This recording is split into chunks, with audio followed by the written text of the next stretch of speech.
ಅತ್ತೆಯನ್ನು ಹೊಲಕ್ಕೆ ಕರೆದುಕೊಂಡು ಹೋಗಿ ಯಾರೂ ಇಲ್ಲದ ಒಂದು ಶೆಡ್ ಅಲ್ಲಿ ಅವಳ ಅದನ್ನು ಹರಿದು ನನ್ನ ಜೇನುತುಪ್ಪ ತುಂಬಿಸಿ ಮಜಾ ಮಾಡಿದೆ. ಕತೆ ಸಿಕ್ಕಾಪಟ್ಟೆ ಇಂಟರೆಸ್ಟಿಂಗ್ ಆಗಿದೆ. ಬನ್ನಿ ಕತೆ ಹೋಗೋಣ. ನನ್ನ ಹೆಸರು ರವಿ. ವಯಸ್ಸು 22 ವರ್ಷ. ನಮ್ಮ ಮನೆಯಲ್ಲಿ ದೊಡ್ಡ ಹೊಲಗದ್ದೆಗಳಿವೆ. ಅವುಗಳಲ್ಲಿ ಕೆಲಸ ಮಾಡಲು ತುಂಬಾ ಜನ ಬರುತ್ತಾರೆ. ಅಪ್ಪ ಯಾವಾಗಲೂ ಹೊಲಗಳಲ್ಲಿ ಇದ್ದು ಕೆಲಸ ಮಾಡುವವರನ್ನು ನೋಡಿಕೊಳ್ಳುತ್ತಾರೆ. ಕೆಲಸ ಮಾಡಲು ತುಂಬಾ ಜನ ಇದ್ದರೂ ಕೂಡ ಅವರನ್ನು ಸರಿಯಾಗಿ ನೋಡಿಕೊಳ್ಳಬೇಕಾಗುತ್ತದೆ. ಇಲ್ಲವಾದಲ್ಲಿ ಅವರು ಸರಿಯಾಗಿ ಕೆಲಸ ಮಾಡುವುದಿಲ್ಲ. ಹಾಗಾಗಿ ನಾನು 10ನೇ ಕ್ಲಾಸ್ ಓದಿದ ನಂತರ ನನಗೆ ಮುಂದೆ ಓದುವುದಕ್ಕೆ ಸಾಧ್ಯವಾಗಲಿಲ್ಲ. ಸಾಕಷ್ಟು ಆಸ್ತಿ ಇದ್ದರೂ ಅದನ್ನು ಸರಿಯಾಗಿ ನೋಡಿಕೊಂಡು ಕೆಲಸ ಮಾಡಿಸಿಕೊಂಡು ಹೋಗಬೇಕಾಗುವವರು ಬೇಕಾಗಿದ್ದರಿಂದ ನನಗೆ ಅಪ್ಪ ನಮ್ಮ ಹೊಲಗದ್ದೆಗಳನ್ನು ನೋಡಿಕೊಳ್ಳಲು ಹೇಳಿದರು. ಹಾಗಾಗಿ ನನ್ನ ಓದನ್ನು ಅಲ್ಲಿಗೆ ನಿಲ್ಲಿಸಬೇಕಾಯಿತು. ನಮ್ಮ ಮನೆಯ ಪಕ್ಕದಲ್ಲಿ ಸ್ವಲ್ಪ ದೂರದಲ್ಲಿ ನಮ್ಮ ಅತ್ತೆಯ ಮನೆ ಇದೆ. ಅತ್ತೆ ಎಂದರೆ ನನ್ನ ಅಪ್ಪನ ಚಿಕ್ಕಪ್ಪನ ಮಗಳು. ಅವರಿಗೆ 40 ವರ್ಷ ಇರಬಹುದು. ಅವರು ನೋಡುವುದಕ್ಕೆ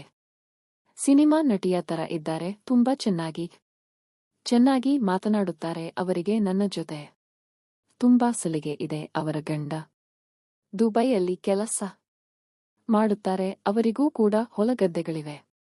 ಆದರೆ ಅದನ್ನು ನೋಡಿಕೊಳ್ಳಲು ಆಗದಿದ್ದರಿಂದ ಅತ್ತೆ ಅದನ್ನು ನೋಡಿಕೊಳ್ಳಲು ಬೇರೆಯವರನ್ನು ನೇಮಿಸಿಕೊಂಡಿದ್ದರು. ಮತ್ತೆ ಆಗಾಗ ಹೋಗಿ ನೋಡಿಕೊಂಡು ಬರುತ್ತಿದ್ದರು. ಅತ್ತೆಗೆ ಒಬ್ಬಳು ಮಗಳು ಇದ್ದಾಳೆ. ಅವಳು ಕೂಡ ಅತ್ತೆಯ ಹಾಗೆ ತುಂಬಾ ಸುಂದರವಾಗಿದ್ದಾಳೆ. ಅವಳು ಕಾಲೇಜಿಗೆ ಹೋಗಿ ಬರುತ್ತಾಳೆ. ಹಾಗಾಗಿ ಹಗಲಿನ ವೇಳೆಯಲ್ಲಿ ಅತ್ತೆ ಒಬ್ಬರೇ ಮನೆಯಲ್ಲಿ ಇರುತ್ತಾರೆ. ಅವರಿಗೆ ಬೋರಾದಾಗ ಆಗಾಗ ಅವರ ಹೊಲಕ್ಕೆ ಹೋಗಿ ನೋಡಿಕೊಂಡು ಬರುತ್ತಾರೆ. ಮನೆಯ ಹತ್ತಿರ ಏನಾದರೂ ಕೆಲಸವಿದ್ದರೆ ಆಗಾಗ ನನ್ನನ್ನು ಕರೆಯುತ್ತಿದ್ದರು. ನನಗೆ ಮೊದಲು ಅತ್ತೆಯ ಕುರಿತು ಯಾವುದೇ ರೀತಿಯ ಆಲೋಚನೆ ಇರಲಿಲ್ಲ. ಅದೊಂದು ದಿನ ನಾನು ಬೆಳಗ್ಗೆ ಇನ್ನೂ ಮಲಗಿದ್ದೆ. ಆಗ ಅತ್ತೆ ನನ್ನನ್ನು ಕರೆದರೂ ಏನೋ ಅರ್ಜೆಂಟ್ ಕೆಲಸ ಇರಬಹುದು ಅಂತ ನಾನು ಫ್ರೆಶ್ ಆಗಿ ಅತ್ತೆ ಮನೆಗೆ ಹೋಗಿ ಅತ್ತೆ ನನ್ನನ್ನು ಕರೆದಿರಾ ಅಂತ ಕೇಳಿದೆ. ಹೌದು ರವಿ, ಸ್ವಲ್ಪ ಕೆಲಸ ಇದೆ ಅಂತ ಮನೆಯೊಳಕ್ಕೆ ಕರೆದರು. ನಾನು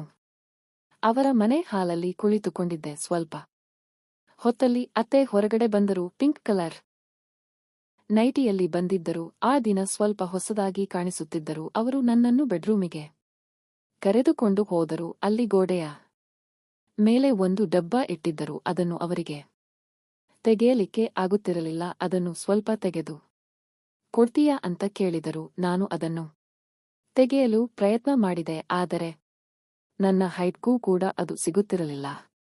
ಆಮೇಲೆ ನಾನು ಅತ್ತೆ ಹತ್ತಿರ ಚೇರ್ ಇದ್ರೆ ತೆಗೆದುಕೊಂಡು ಬರುತ್ತೀರಾ ಅಂತ ಕೇಳಿದೆ. ಆಯ್ತು ಅಂತ ಅವರು ಇನ್ನೊಂದು ರೂಮಿಗೆ ಹೋದರು. ಸ್ವಲ್ಪ ಹೊತ್ತಲ್ಲಿ ವಾಪಸ್ ಬಂದರು. ಕೈಯಲ್ಲಿ ಒಂದು ಕೊಡವನ್ನು ಹಿಡಿದುಕೊಂಡು ಬಂದಿದ್ದರು. ಚೇರ್ ಮೇಲೆ ತುಂಬಾ ಬಟ್ಟೆಗಳಿವೆ. ಅದನ್ನು ತೆಗೆಯಲು ಆಗಲಿಲ್ಲ. ಅದಕ್ಕಾಗಿ ಈ ಕೊಡವನ್ನು ತಂದೆ. ಇದರ ಮೇಲೆ ನಿಂತುಕೊಂಡು ಟ್ರೈ ಮಾಡ್ತೀಯಾ ಅಂತ ಕೇಳಿದರು. ಸರಿ ಅಂತ ಹೇಳಿದೆ. ಕೊಡವನ್ನು ಬೋರಲು ಹಾಕಿ ನಾನು ಅದರ ಮೇಲೆ ಹತ್ತಿ ನಿಂತೆ. ಸ್ವಲ್ಪ ಕೊಡವನ್ನು ಹಿಡಿದುಕೊಳ್ಳಿ ಅಂತ ಅವರಿಗೆ ಹೇಳಿದೆ. ಅವರು ಕೆಳಗಡೆ ಕುಳಿತುಕೊಂಡು ಕೊಡವನ್ನು ಗಟ್ಟಿಯಾಗಿ ಹಿಡಿದಿದ್ದರು. ನಾನು ಕೊಡದ ಮೇಲೆ ಹತ್ತಿ ನಿಂತು ಮೇಲಿರುವ ಡಬ್ಬವನ್ನು ತೆಗೆಯಲು ಪ್ರಯತ್ನ ಮಾಡುತ್ತಿದ್ದೆ. ಆದರೂ ಅದು ಕೈಗೆ ಸರಿಯಾಗಿ ಸಿಗುತ್ತಿರಲಿಲ್ಲ. ಹಾಗೆ ಪ್ರಯತ್ನ ಮಾಡುತ್ತಿರುವಾಗ ಒಮ್ಮೆ ನಾನು ಕೆಳಕ್ಕೆ ನೋಡಿದೆ. ಅತ್ತೆ 2 ಕೈಯಿಂದ ಕೊಳವನ್ನು ಹಿಡಿದುಕೊಂಡು ಕುಳಿತುಕೊಂಡಿದ್ದರು. ಆ ಸಮಯದಲ್ಲಿ ಅವರ ನೈಟಿಯ ಮರೆಯಲ್ಲಿ ಅವರ ಅಂದ ನನ್ನ ಕಣ್ಣಿಗೆ ಬೀಳುತ್ತಿತ್ತು. ಆ ಸಮಯದಲ್ಲಿ ಅವರು ನನಗೆ ಇನ್ನಷ್ಟು ಸುಂದರವಾಗಿ ಕಂಡರು. ನನ್ನ ಮನಸ್ಸು ಕೇಳುತ್ತಿರಲಿಲ್ಲ. ಮತ್ತೆ ಅದನ್ನು ನೋಡಬೇಕು ಅಂತ ಅನ್ನಿಸುತ್ತಿತ್ತು. ಹಾಗೆ ಆಗಾಗ ಕೆಳಗಡೆ ನೋಡುತ್ತಾ ಡಬ್ಬವನ್ನು ತೆಗೆದೆ. ಹಾಗೆ ಡಬ್ಬವನ್ನು ಹಿಡಿದುಕೊಂಡು ಕೆಳಕ್ಕೆ ಇಳಿಯುವಾಗ ನನಗೊಂದು ಐಡಿಯಾ ಬಂತು. ಕೆಳಕ್ಕೆ ಇಳಿಯುವಾಗ ಜಾರಿ ಅವರ ಮೇಲೆ ಬಿದ್ದು ಬಿಟ್ಟರೆ ಹೇಗೆ ಅಂತ. ಆದರೆ ಅದು ಸರಿಯಲ್ಲ ಅಂತ ಮನಸ್ಸಿಗೆ ಧೈರ್ಯ ಸಾಕಾಗಲಿಲ್ಲ. ಕೆಳಕ್ಕೆ ಇಳಿಯುವಾಗ ಅವರ ಮೈ ಸ್ವಲ್ಪ ನನ್ನ ಕೈಗೆ ತಾಕಿತ್ತು. ನನಗೆ ಯಾಕೋ ಅದು ತುಂಬಾ ಚೆನ್ನಾಗಿದೆ ಅನ್ನಿಸಿತು. ಡಬ್ಬವನ್ನು ಅತ್ತೆಗೆ ಕೊಡುತ್ತಾ ಏನಿದೆ ಅತ್ತೆ, ಈ ಡಬ್ಬದಲ್ಲಿ ಇಷ್ಟೊಂದು ಭಾರವಾಗಿದೆ ಅಂತ ಹೇಳಿದೆ. ಏನು ಅಂತ ಸ್ವಲ್ಪ ಹೊತ್ತಲ್ಲಿ ನಾನೇ ತೆಗೆದು ತೋರಿಸುತ್ತೇನೆ ಅಂದರು. ಆ ದಿನದಿಂದ ನನಗೆ ಅತ್ತೆಯ ಮೇಲೆ ಒಂದು ಕಣ್ಣು ಬಿತ್ತು. ಅವರನ್ನು ನೋಡುವ ನೋಟ ಬದಲಾಯಿತು. ಒಮ್ಮೆಯಾದರೂ ಅವರನ್ನು ಅನುಭವಿಸಬೇಕು ಅಂತ ಅಂದುಕೊಂಡೆ.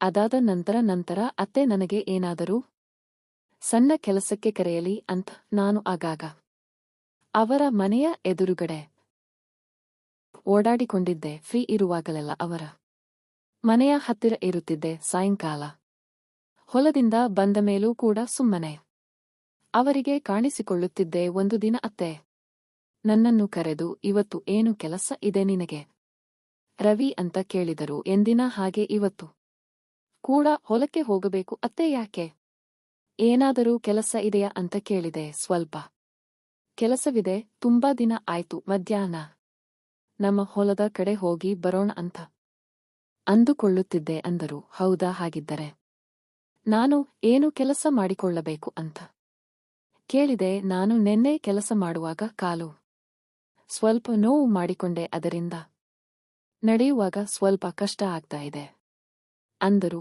ಆಗ ನಾನು, ಹಾಗಿದ್ದರೆ ನಿಮ್ಮ ಕಾಲು ನೋವು ಕಡಿಮೆಯಾದ ಮೇಲೆ ಹೋಗಬಹುದಲ್ಲ ಅತ್ತೆ ಅಂತ ಸುಮ್ಮನೆ ಕೇಳಿದೆ.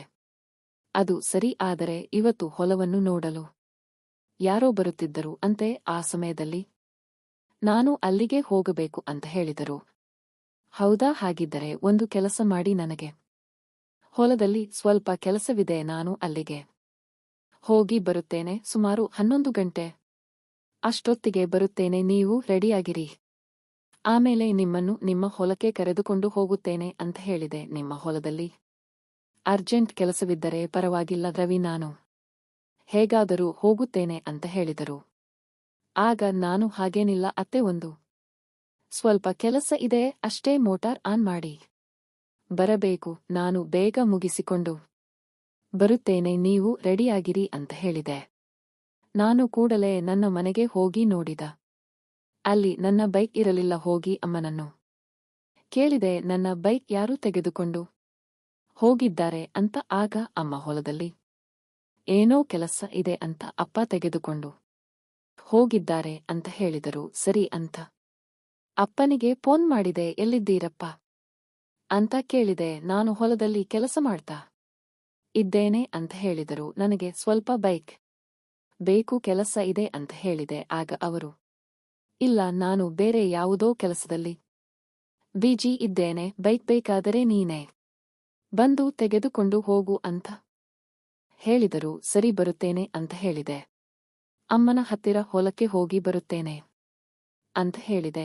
ಆಗ ಅಮ್ಮ, ಇರು, ಅಪ್ಪನಿಗೆ ಬಾಕ್ಸ್ ಮಾಡಿಕೊಡುತ್ತೇನೆ, ಅದನ್ನು ತೆಗೆದುಕೊಂಡು ಅವರಿಗೆ ಕೊಟ್ಟು ಬಾ ಅಂತ ಹೇಳಿದರು. ಸರಿ ಅಂತ ಹೇಳಿ ಬಾಕ್ಸ್ ಅನ್ನ ತೆಗೆದುಕೊಂಡು ಹೊಲದ ಕಡೆ ಹೊರಟೆ. ಹೊಲಕ್ಕೆ ಹೋದಾಗ ಅಪ್ಪ ಎಲ್ಲಿ ಬೇರೆ ಕೆಲಸ ಹೇಳಿಬಿಡುತ್ತಾರೋ ಅನ್ನುವ ಸ್ವಲ್ಪ ಭಯವಿತ್ತು. ಲಂಚ್ ಬಾಕ್ಸ್ ಅನ್ನು ಅವರಿಗೆ ಕೊಟ್ಟು ಬೈಕ್ ಕೀ ಕೊಡಲು ಹೇಳಿದೆ. ಎಲ್ಲಿಗೆ ಹೋಗ್ತಿದೆ ಇದ್ದೀಯಾ ಅಂತ ಕೇಳಿದರು. ಇಲ್ಲೇ ಸ್ವಲ್ಪ ಟೌನ್ ಕಡೆ ಹೋಗುತ್ತಿದ್ದೇನೆ, ಅಲ್ಲಿ ಒಂದು ಚೂರು ಕೆಲಸ ಇದೆ ಅಂತ ಹೇಳಿದೆ. ಸರಿ, ಬೇಗ ಬಾ ಅಂತ ಹೇಳಿದರು. ಹಾಗೆ ಅವರ ಕೈಯಿಂದ ಕೀ ತೆಗೆದುಕೊಂಡು ಹೊರಗಡೆ ಬಂದೆ. ಸದ್ಯ ಅವರು ನನಗೆ ಬೇರೆ ಯಾವುದೇ ಕೆಲಸವನ್ನು ಕೊಡಲಿಲ್ಲ ಅಂತ ಸ್ವಲ್ಪ ನೆಮ್ಮದಿಯಾಯಿತು. ಹೊಲದಿಂದ ವಾಪಸ್ ಮನೆಯ ಕಡೆ ಹೊರಟೆ. ದಾರಿಯಲ್ಲಿ ಮತ್ತೆ ಅಮ್ಮ ಸಿಕ್ಕಿದರು. ಹೇ ರವಿ, ಎಲ್ಲಿಗೆ ಹೋಗ್ತಾ ಇದ್ದೀಯಾ, ನನ್ನನ್ನು ಸ್ವಲ್ಪ ಹೊಲದ ಹತ್ತಿರ ಡ್ರಾಪ್ ಮಾಡು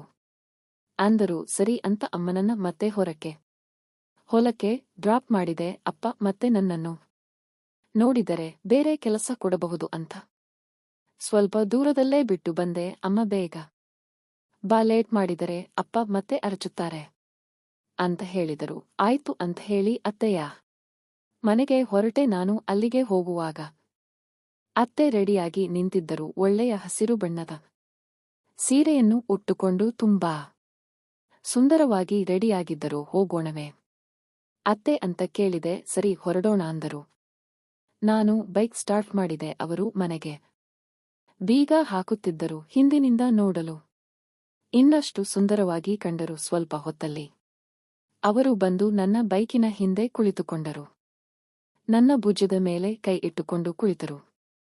ಅವರ ಸ್ಪರ್ಶಕ್ಕೆ ನನ್ನ ಮನಸ್ಸಿನಲ್ಲಿ ಇನ್ನಷ್ಟು ಕೋರಿಕೆ ಬರುತ್ತಿತ್ತು. ಅದನ್ನು ನೆನೆಸಿಕೊಂಡಾಗ ನನಗೆ ಅವರ ಜೊತೆ ಸರಿಯಾಗಿ ಮಾತನಾಡಲು ಆಗುತ್ತಿರಲಿಲ್ಲ. ನಾನು ನಿಧಾನಕ್ಕೆ ಬೈಕ್ ಓಡಿಸಿಕೊಂಡು ಹೋಗುತ್ತಿದ್ದೆ. ಹೇಗಾದರೂ ಮಾಡಿ ಅತ್ತೆಯನ್ನು ಅನುಭವಿಸಬೇಕು ಅಂತ ಮನಸ್ಸಿನಲ್ಲಿ ಅಂದುಕೊಳ್ಳುತ್ತಿದ್ದೆ. ಹಾಗಾಗಿ ಪದೇ ಪದೇ ಬ್ರೇಕ್ ಹಾಕುತ್ತಿದ್ದೆ. ನಾನು ಬ್ರೇಕ್ ಹಾಕಿದಾಗಲೆಲ್ಲ ಅವರು ಬಂದು ನನ್ನ ಮೈಮೇಲೆ ಬೀಳುತ್ತಿದ್ದರು. ಆಗ ಅವರ ಅಂದ ನನ್ನ ಮೈಯನ್ನು ತಾಕುತ್ತಿತ್ತು. ಅದು ಇಷ್ಟವಾಗಿ ಹಾಗೆ ಪದೇ ಪದೇ ಬ್ರೇಕ್ ಹಾಕ್ತಾ ಇದ್ದೆ. ಆಗ ಅತ್ತೆಗೆ ಸ್ವಲ್ಪ ಡೌಟ್ ಬಂತು. ಯಾಕೋ ರವಿ ಈ ರೀತಿ ಓಡಿಸ್ತಾ ಇದ್ದೀಯಾ, ಪದೇ ಪದೇ ಬ್ರೇಕ್ ಹಾಕ್ತಾ ಇದ್ದೀಯಾ ಅಂತ ನಗುತ್ತಾ ಅಂದರು. ರೋಡ್ ಚೆನ್ನಾಗಿಲ್ಲ ಅತ್ತೆ ಅಂದೆ. ಸ್ವಲ್ಪ ಹೊತ್ತಲ್ಲಿ ಮತ್ತೆ ಇನ್ನಷ್ಟು ಜೋರಾಗಿ ಬ್ರೇಕ್ ಹಾಕಿದೆ. ಆಗ ಅವರು ಪೂರ್ತಿಯಾಗಿ ನನ್ನ ಮೈಮೇಲೆ ಬಿದ್ದರು. ಒಂದು ನಿಮಿಷ ಇರು ಅಂತ ಹೇಳಿ ನನ್ನ ಹತ್ತಿರಕ್ಕೆ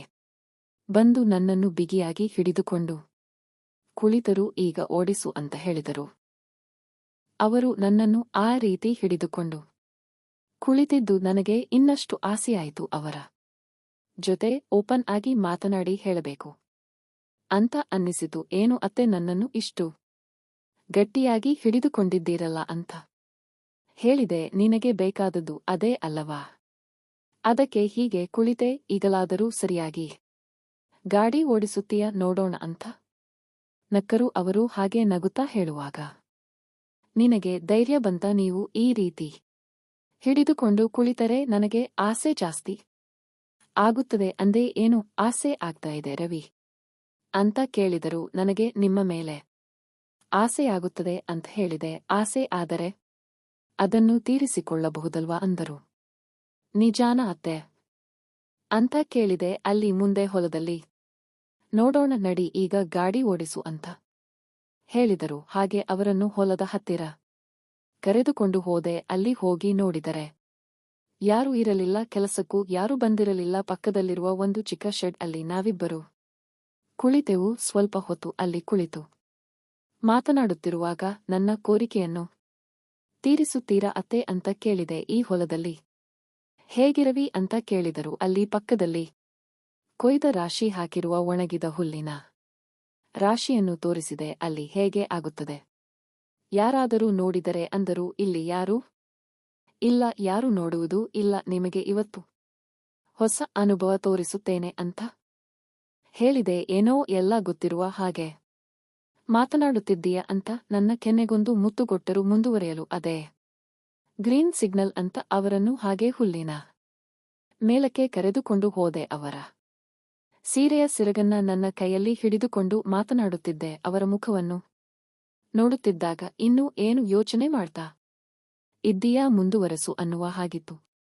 ಅವರ ಕಣ್ಣೋಟ ಹಾಗೆ ಅವರ ಮೈಮೇಲೆ ಎರಗಿದೆ. ಆ ಹುಲ್ಲಿನ ರಾಶಿಯ ಮೇಲೆ ಒಳ್ಳೆಯ ಅನುಭವ. ಅವರ ನಗು ಕೂಡ ನನ್ನನ್ನು ಇನ್ನಷ್ಟು ಪ್ರೋತ್ಸಾಹಿಸುತ್ತಿತ್ತು. ನನಗೆ ತಿಳಿದ ರೀತಿಯಲ್ಲೆಲ್ಲ ಎಂಜಾಯ್ ಮಾಡಿದೆ. ಆಮೇಲೆ ಅಲ್ಲೇ ಸ್ವಲ್ಪ ಹೊತ್ತು ರೆಸ್ಟ್ ಮಾಡಿದೆವು. ಹೇಗಾಯಿತು ಅಂತ ಕೇಳಿದೆ. ನನ್ನ ಗಂಡ ಕೊಟ್ಟ ಗ್ಯಾಪನ್ನೆಲ್ಲ ನೀನು ತುಂಬಿಕೊಟ್ಟೆ ಅಂತ ಕಣ್ಣು ಹೊಡೆದರು. ಇದಾದ ಮೇಲೆ ಮತ್ತೆ ಕೇಳಬೇಕೆ ಅಂತಹ ಅವಕಾಶ ಮತ್ತೆ ಮತ್ತೆ ಸಿಗುತ್ತಿತ್ತು. ಕತೆ ಇಲ್ಲಿಗೆ ಮುಗಿಯುತ್ತದೆ. ಕತೆ ಇಷ್ಟವಾಗಿದ್ದರೆ ಲೈಕ್, ಶೇರ್ ಮಾಡೋದನ್ನ ಮರಿಬೇಡಿ. ಇನ್ನಷ್ಟು ಇಂಟರೆಸ್ಟಿಂಗ್ ಕತೆಗಳಿಗಾಗಿ ನನ್ನ ಚಾನೆಲ್ನ ಸಬ್ಸ್ಕ್ರೈಬ್ ಮಾಡ್ಕೊಳ್ಳಿ.